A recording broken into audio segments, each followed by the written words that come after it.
Going on, and he is tireless when it comes to raising money for the cure for cancer, and we're thrilled to get to be a part of this. And tonight, Dick, appreciate you saying a few words to us. Just have it. Well, thank you. You need some help, I'm sure. I'll tell you what to say. I just want to simply thank Rhonda and Keith. We're neighbors. I live right around the corner, and I have some people waiting in my driveway because tonight I got a phone call from the guy that runs the theater up in St. Pete, and he said, "Hey, Michael Bolton and his people want you to come over to the show. Can you make it?" So I'm going to see Michael Bolton tonight. But I want to simply say this. He mentioned, very dear to my heart, Tuesday night I gave a speech at Madison Square Garden. It was played nationally, all about the V Foundation, all about cancer, and all about young people.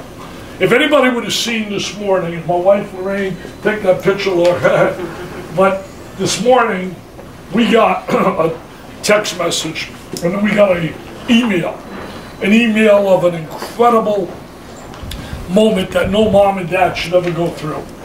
Father lost his beautiful girl and asked me if I could help them in some way, raise money through some relay race they're going to run. And he said, "Dick, I want to share with you a letter I wrote to my daughter the night before her funeral." I'm going to tell you something, man.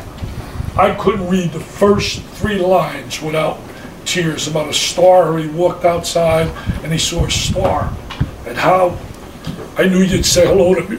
It was just unbelievable, unbelievable.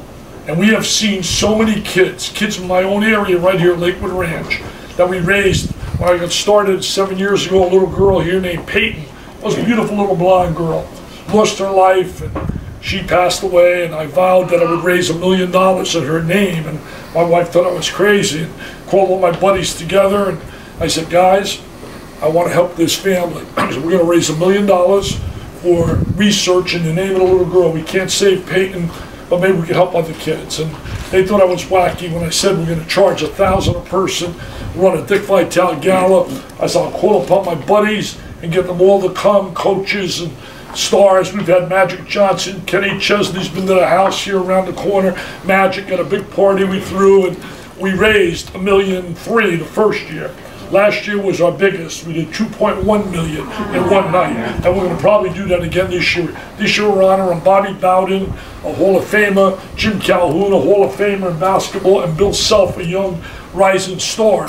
And then we have a lot of people don't know this, but we have the Temptations going to do a post-gala party for us, and then at my house on Saturday for the biggest donors and for the celebrities, we have the Gatlin brothers going to play. So it's become a major, major part of my wife and our life, because I love young people, and I got 5 beautiful, healthy grandkids, and they had Dickie V Day, which I will never ever forget. And I'll close with this. My wife and I have been blessed. I'm in 11 Hall of Fames. I can't run, I can't jump, I can't and I wear this ring proudly. It's the National Basketball Hall of Fame, and my grandkids get such a kick because if you go to the Hall of Fame up in the Naismith Hall of Fame, and you go there, my picture is right next to Mr. Jordan. It's Michael Jordan. And I went, Papa, you're right there with Jordan and all those guys. And he gets such a kick, and I get a kick. But I grew up in a great family.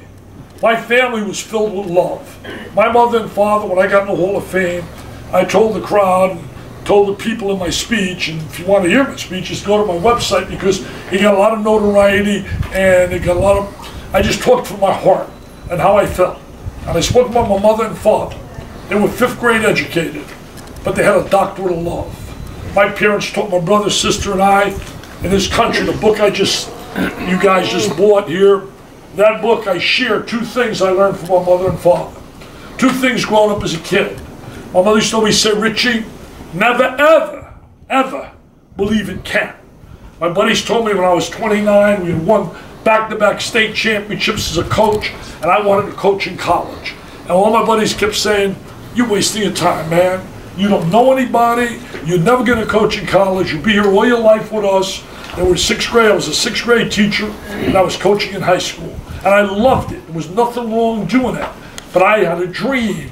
And my dream was to coach and to compete against the best. And I'd come home depressed. And my mother would say, "You look so depressed."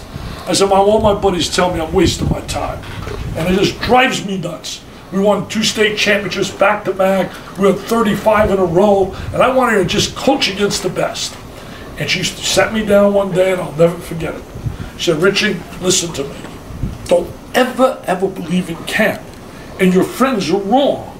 Because, Richie, you got something they can't hold back. You got a spirit for life, she used to always say. And then she gave me the greatest advice ever. I will never, ever forget it. So an uneducated woman, a woman worked in a factory, sewed coats, got a stroke, came home, and with a stroke, she would go down to her cellar, up and down our cellar and sew coats. And my father pressed coats in the factory. But I learned about love. I learned about family. I learned about loyalty. I try to tell my grandkids and my daughters and sons-in-laws, because they don't live a life that I live. And I know they're great people, and I sometimes, my wife and I wonder, I mean, they live out here in Lakewood Ranch with us, beautiful homes, beautiful lifestyle, having all the things that my wife and I never saw as a kid. But I know that we constantly remind them of that. We remind them all the time. This isn't the way life is for everybody. Understand that. Understand that. And the bottom line is, my mother said something to me. I shared in a book. She said, Richie, be good to people. And if you're going to be good to people, Richie, people are going to be good to you. My God. People have been so phenomenal to my wife and I. My life's exceeded any dream I've had. All my buddies that said camp, I always tease them, because when I think about it, if I listen to them, I got 10 books I've written. 10. That's 10 more than I ever read. And then I've been in movies. He's got game. I was in with Denzel Washington. I played a bit role. I was on a Bill Cosby show. I was on the David Letterman top 10 list. I mean, Naked Gun, Blue Chips, all those places. My wife and I have broken bread with people you just dream of possibly meeting, and they walk in and hey Dick, can we get a picture with you? And I'm saying, oh my God, they have no clue, man. I want their autograph. Same when I go to a baseball game. I go to a baseball game with my grandkids, see the Yankees or see teams play. And I go over there, and these guys are calling me over for pictures and autographs. And my grandkids say, why are you? I will never forget. I will never forget one of the great moments in our life, laughing, my wife and I. We went to Disney World. And we go to Disney World, and we have a great time. We bring our 5 grandkids, and they were age at the time, I'd say 3 to about 7, because now they're about 7 to 11.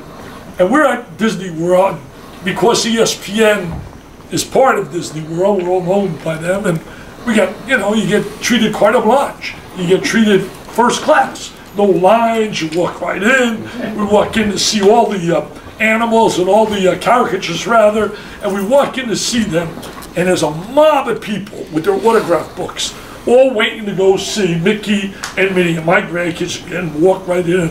I'm giving them a lecture that normally you're over there, okay? So understand this. So now they go, and all these people start screaming, Dickie V, come over, picture. I go over, and I'm signing autographs. My granddaughter Cindy says, it was so funny, and a writer happened to be there and wrote it. All right, she goes, Mommy, why is Papa signing? He's not Mickey Mouse. I mean, we've had a great life. And we've met great people like Keith and Rhonda who have been so good to us. I ask you, if in your heart, if you can help us in any way. My goal this year is to go over $1 million again. And the only way I get that done is by little things. Every dollar, not 50 cents, 60 cents, every dollar I would make from that book goes to pediatric cancer. Every dollar, we now have a raffle off. I gave you a copy, a brand new Mercedes convertible. You can make a $100 donation through that form, go into your computer, and you have a chance, only 1,500 chances. A young fellow and his wife won the car here last year, and it was great to see them because they don't make a whole lot of money, the people that won it, and they were so thrilled. So for $100, you participate with us, and you end up possibly getting yourself a new Mercedes, and that's not too bad. And also the fact that you're helping others. We just got news from a girl that was at my event, and to show you how that disease, it just tears your heart, and it tears my family because we get to know these people. This girl, Ashley, her name is Ashley Kruger. She's a local girl. She's a girl, beautiful blonde, about 16 years of age. Very pretty girl.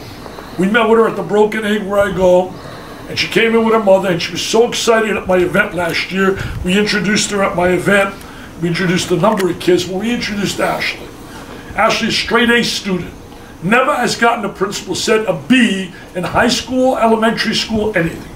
She's a senior now, and she should be really right this time of the year deciding where she's going to go to college, where she's going to go, because she's a wanted girl, because she's just an absolute. When the governor came to our state, she was selected out of every kid of every high school to escort the governor around. And Ashley, when the last time we met with her, my wife and I, she was so thrilled. The chemo was over, radiation was over, her blonde hair came back, feeling good, told me how excited she was about her senior year. About 2 weeks ago, her mother called us and got the worst news in the world. Ashley went for a typical, I guess every 4 months you go for a physical to see where the cancer, if it's in remission, and the cancer came back. And not only did it come back, she has a tumor that's now located in her heart area that's totally inoperable, and the family's devastated. She's devastated. The principal said a thing the other day, said, Dick, it's so bad, she can barely walk. We have to buy, there's no money in the family, we're gonna buy a wheelchair for her.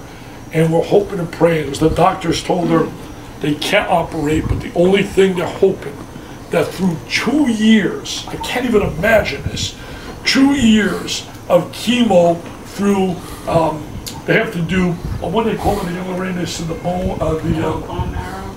No, not the bone marrow, the, oh God, it's, the spine. They have to go through spinal tap. Spinal taps. For every month, she has to go through a spinal tap, and through the chemo, whatever.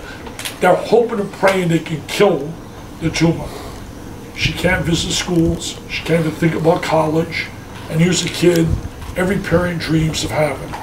My people, that disease strikes, and when it strikes, it not only affects the child. The mother told me, she said, 24/7. I can't think about working. I can't think about doing this or doing that. All I think about my girl every day, making those trips to the hospital, the chemo.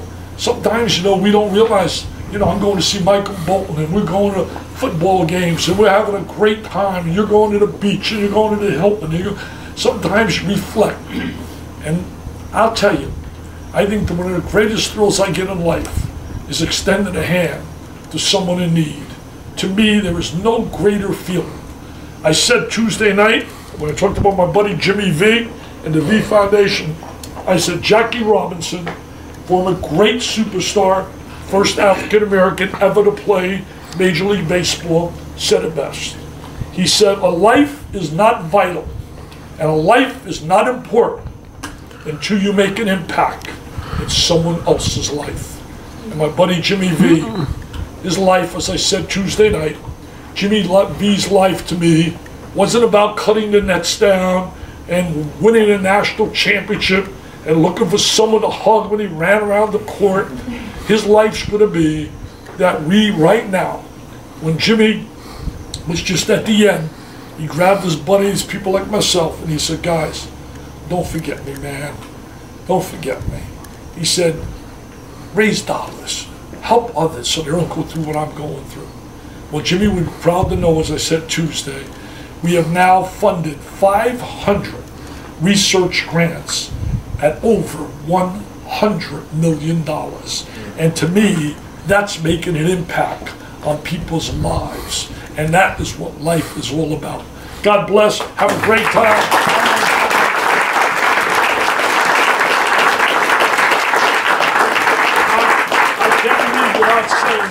This is my right-hand lieutenant for 42 years. I'm so lucky that intellectually and physically my daughters take after their mother. My daughters went to Notre Dame. I can't spell Notre Dame. They had me speak at the Notre Dame, Michigan pep rally, and thousands were there. And I said, you know what? I got a bone to pick with this university. I said, my daughters went here, but I got rejected. And I don't understand why I got rejected. Because I had better SATs and a better GPA than my daughters did. I said, they told me the average SAT now in Notre Dame is 1420. Wow. I said, I don't believe this. I got 1,500 and I got rejected. I did them 3 times. 500. My daughter was bragging about her GPA one time as she was picking her school. And she was picking between Notre Dame, Carolina, and Duke. She had full scholarships for tennis. And like I said, she's like a mother. Academically, she was second in her class. So one day we're at our house, we're having a party to announce where she's going to go to school. And I told my buddies, I'm in a room like this with a bunch of my buddies. I said, watch this. I said, Terry, I am so fed up hearing about your 3.9 average and all this nonsense. There's only one star in the family, it's your father. And don't forget it. And number 2, I want you to understand this.